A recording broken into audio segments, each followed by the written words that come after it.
You've heard it before. That man, he's alone. And he's alone because he couldn't find anyone. Or worse, there must be something wrong with him. And don't forget the ever-present superior attitude. He's so damaged. I wonder who hurt him.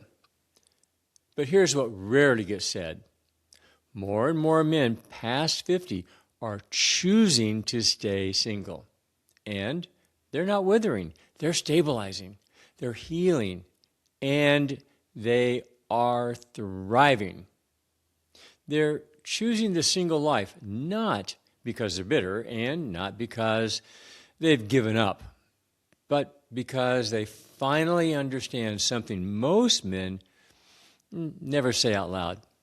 Peace is rare. And once you find it, you don't surrender it easily. Let's name it plainly. Marriage and modern relationships are nothing close to what they once were. They used to be partnerships of mutual success. Two people kind of facing the world together purposefully, building their best lives. And for many men today, marriage feels more like a contract with terms and conditions that change without warning. Now, we aren't naive anymore. We've lived through divorce, and many of us more than one. Betrayal, again, often more than once. Oh, yeah. Financial loss, virtually every time for every man. We also lived through years of emotional labor carried quietly. Not because we were careless, but because we trusted deeply in systems that did not protect us. Dating now feels less like connection and more like performance at best, and more often like an audition. Relationships are endless evaluation, unspoken and unreasonable expectations, ever-changing goalposts, punishment just for having boundaries. Emotional responsibility is assumed while effort is dismissed. Add to that, family courts. Family courts are stacked against men. So when a man opts out, he's not running from commitment. He's running toward clarity, toward stillness, toward self-respect, toward the final decades of his life not being drained by chaos. Singlehood isn't a failure. It's a conscious decision to protect peace at all costs. So let's be clear about something.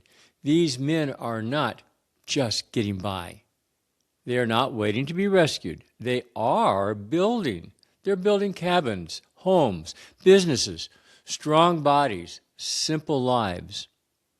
They go about their day. They repair. They read. They walk. They serve. They rest. They sleep without tension, eat without negotiation. Choose how their time is spent without apology. Let me tell you, there is real power in that. Quiet power, daily power, the kind that comes from the absence of drama. After decades of giving, providing, sacrificing, many men are finally giving back to themselves, not explaining, not justifying, and not defending. Because this isn't loneliness, it's sovereignty. A life structured around principles, not approval. And that life fits those who choose it. Let's be real. Walking alone isn't easy at first.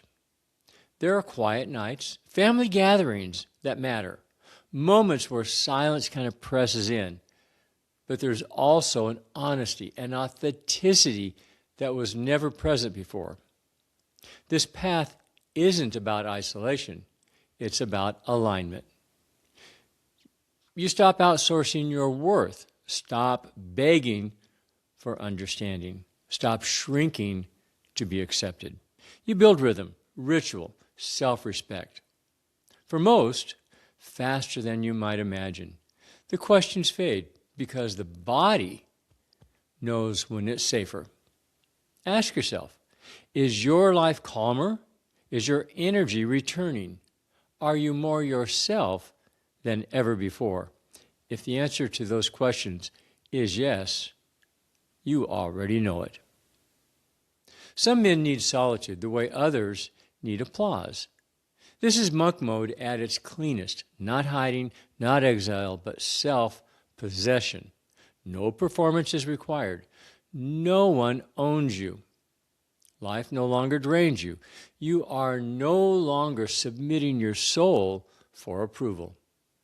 You're choosing depth over noise, choosing the sacred over the shallow.